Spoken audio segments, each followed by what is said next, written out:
drop away, breaks up the cloud of illusion, the colors of sky gray.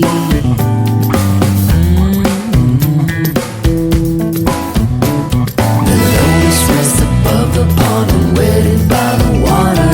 Rise above desire and your faith will become stronger.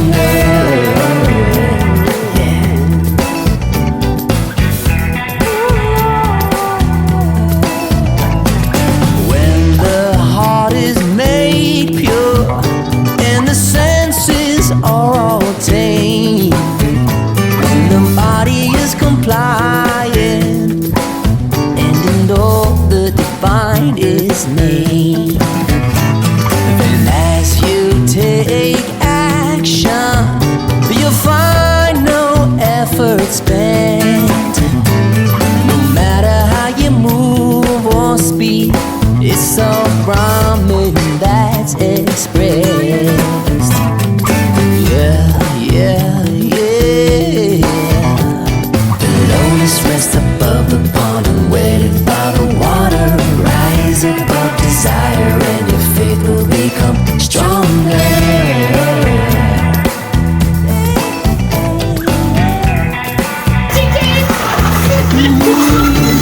The lotus rests above the pond and wetted by the water. Rise above detention and your faith will become stronger.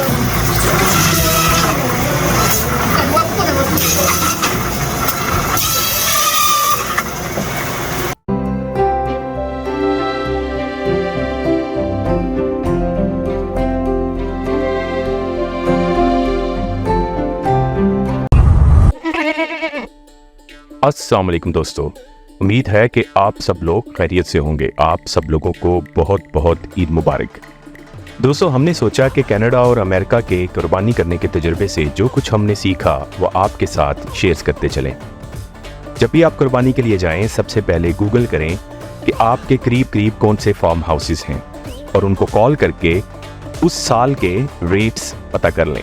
Lamb का rate different होता है और गोट का rate different होता है। पर pound के हिसाब से दे रहे हैं कि होल के हिसाब से दे रहे हैं।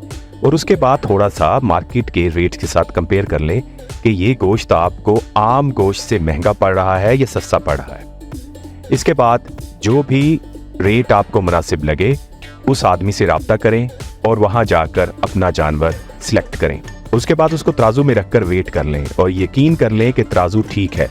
अक्सर देखा गया है कि इन फार्म हाउस के लोगों का तराजू ठीक नहीं होता। कोई रसीद या कोई टोकन उनसे लेना मत भूलिएगा। और हाँ, कोई ना कोई परमानेंट मार्क और आइडेंटिफिकेशन जरूर लगा दीजिएगा। और अक्सर कसाई आपका जानवर ईद वाले दिन बदल देते हैं। इसके अलावा सेल्फी लेना मत भूलिएगा, क्योंकि कसाई मुकर जाता है लेकिन सेल्फी नहीं मुकरने देती। इसके अलावा ज़िबा करने, खाल उतारने, गोश्त काटने के मामलात तय कर लें। और आपके जानवर के जिस्म का कौन कौन सा हिसाब खाना पसंद करते हैं उसको लेना मत भूलिएगा। सबसे मुश्किल मरहला होता है गोश्त काटने का। सबसे ज्यादा वक्त वहीं पर जाया होता है।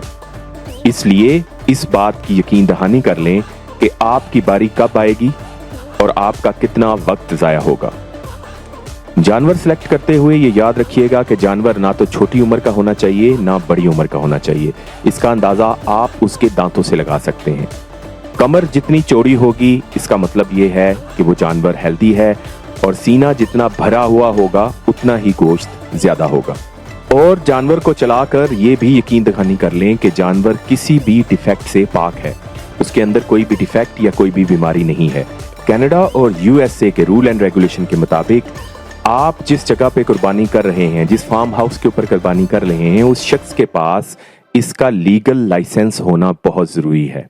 वहां पर लाइफ स्टॉक इंस्पेक्टर का होना जरूरी है, जो कुर्बानी करने से पहले हर जानवर को चेक करेगा क्या ये कुर्बानी करने के लिए हेल्दी जानवर है या नहीं है। कनाडा और यूएसए के रूल एंड रेगुलेशंस के मुताबिक तमाम के तमाम प्रोविंसेस में ये भी रूल है कि आपको खाल और खून और बाकी जितनी भी चीजें हैं उसको प्रॉपर्ली डिस्पोज ऑफ करना है। ऐसा ना करने की सूरत में और लाइसेंस ना होने की सूरत में और इंस्पेक्टर के वहां ना होने की सूरत में 10,000 कैनेडियन डॉलर या यूएस डॉलर तक भी जुर्माना हो सकता है। Remain dreaming, asleep with closed eyes. Asleep with closed eyes.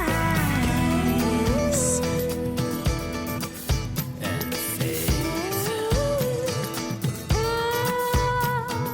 Notice what's above the pond and waiting by the water and rise above desire and your faith will be true. The awakened have peace of mind that keeps them balanced and calm, unfazed by good or bad.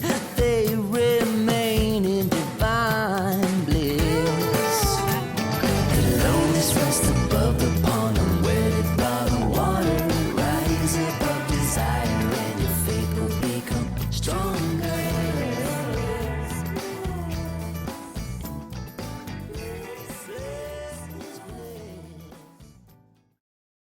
अस्सलाम वालेकुम दोस्तों, अभी हम लोग farm house से आ रहे हैं ईद उल अज़हा की कुर्बानी करने के बाद, और अभी घर पहुँचे हैं।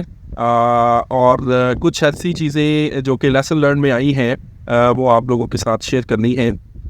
एक तो ये चीज़ है कि रेट जो है वो आप पहले तय कर लें, और फ्लेक्सिबिलिटी जो है रेट के अंदर मार्जिन उसको ना रखें। शुरू से ही आपको कंफर्म होना चाहिए कि आप कौन सा जानवर ले रहे हैं और किस टाइप का है और उसके रेट्स क्या हैं। और जिस दिन आप देखने के लिए जाएं, सिलेक्शन करें, अपने साथ कोई ना कोई मार्क या कोई ना कोई आइडेंटिफिकेशन साथ लेके जाएं। जैसे कि आप ऑयल पेंट ले जाएं जिसके साथ आप जानवर के ऊपर मार्क कर सकें। जैसे सऊदी अरब के एक्सपीरियंस के साथ ये था कि वो कान के अंदर एक पिन सी टिप सी लगा देते हैं जिसके ऊपर नंबर होता है, तो आइडेंटिफिकेशन का होना बहुत ज़रूरी है। क्योंकि आज जो एक्सपीरियंस हमारे साथ हुआ, जो हमने आइडेंटिफिकेशन की थी पहले, वो जानवर वहाँ पे अवेलेबल नहीं था। कोई भी वजह हो सकती है, उसकी डिटेल में हम नहीं जाते, लेकिन ये एक लेसन लर्न था कि जब आप जाएं उसी वक्त आप वेट करवा लें, और वेट करवा के उसको लिख लें। हमारे पास तस्वीर भी थी अपने जानवर की, लेकिन वो जानवर जो हमने सेलेक्ट किया था, बकरा या लैम या दुम्बा या जो भी, वो वहाँ पे अवेलेबल ही नहीं था। एक तो ये लेसन लर्न है। दूसरा ये है कि अपने इर्द गिर्द के जो दूसरे फार्म हाउस है वहाँ पे भी रेट चेक कर लें कि वहाँ पे रेट क्या चल रही हैं। वो भी आपको काफ़ी हेल्पफुल होंगे। कुछ सर्विसेज ऐसी हैं कुछ फार्म हाउस के ऊपर जो कि आपसे $30 चार्ज करते हैं। वो लैम को या जो आपका बकरा है, जो भी आपने जानवर सेलेक्ट किया है, उसको स्लॉटर हाउस तक भी पहुंचा देते हैं, और स्लॉटर हाउस की खाल उतार के पीसेस करने की कीमत भी $30 के करीब रखी जाती है। स्पेशली ओकाटॉस इस तरफ जो हम लोगों ने एक्सपीरियंस किया कि ओकाटॉस की तरफ अगर आप जाते हैं कैलगरी की साउथ वेस्ट साइड के ऊपर, वहाँ पे ये सर्विसेज अवेलेबल हैं कि जो नियर बाय स्लॉटर हाउस है वहाँ तक फार्म हाउस वाले पहुँचा देते हैं। अगर आपके पास लाइसेंस नहीं है स्लॉटर करने का, नंबिंग करने का, ऑर्गेनिक वेस्ट को प्रॉपरली मैनेज करने का, और ये जो फैक्टर हैं जिनको आपने अपने ज़िंदगी में रखा है। जिस दिन आप वाली का जानवर लेने जाएं, इसका वेट करवाएं, इसके ऊपर आइडेंटिफिकेशन मार्क लगा दें जो कि आसानी से रिमूव ना किया जा सकता हो, या कोई भी शख्स ये ना कहे कि जी बारिश के साथ वो वाइप आउट हो गया था। सो जो लैम्प का रेट है पर पाउंड के हिसाब से आजकल जो कैलगरी के फार्म हाउसेस आपसे चार्ज कर रहे हैं ईद के हवाले से, वो समवेयर बिटवीन $3.5 पर पाउंड टू $4.5 पर पाउंड के हिसाब से है। और जो बकरे का चार्ज कर रहे हैं वो 5.5 से लेकर 7 तक के करीब आपसे चार्ज किया जा रहा है। जो भी चीज़ आपको मुनासिब लगे उसको आप देख लें। हमेशा याद रखें कि we always buy from our friends. हम अपने फ्रेंड्स की रिकमेंडेशंस के ऊपर कम्युनिटी के अंदर बुक करते हैं। एक चीज़ जो मैं यहाँ पे एक चीज़ जो सबको एडवाइस करना चाहता हूँ, आप अपने बिजनेस के अंदर लोगों को हेल्प करें, लोगों को अकोमोडेट करें, लालच में ना पड़े। जब कोई भी एंटरप्रेन्योर, कोई भी बिजनेसमैन लालच में पड़ जाता है तो वो अपने बिजनेस को सही तरीके से नहीं चला सकता। 2 फैक्टर एज ए मुस्लिम आप हमेशा याद रखें, तौफीक और बरकत। ये दोनों चीज़ें डाइवाइन हैं, ये दोनों चीज़ें मेटाफिजिकल हैं, और ये उसी वक्त आपके ऊपर नाज़िल होते हैं, उसी वक्त आप उसके हकदार बनते हैं जब आपकी नीयत पॉजिटिव हो, नीयत आपकी लोगों को अकोमोडेट करना हो, कम्युनिटी के लोगों को, आपके दोस्तों को, भाइयों को, आपके इर्द गिर्द के लोगों को ज़्यादा से ज़्यादा अकोमोडेट करें, ज़्यादा से ज़्यादा उनकी हेल्प करें। इससे आपकी बरकत पे भी इजाफा होगा और फी पे भी। बहुत शुक्रिया, थैंक यू वेरी मच।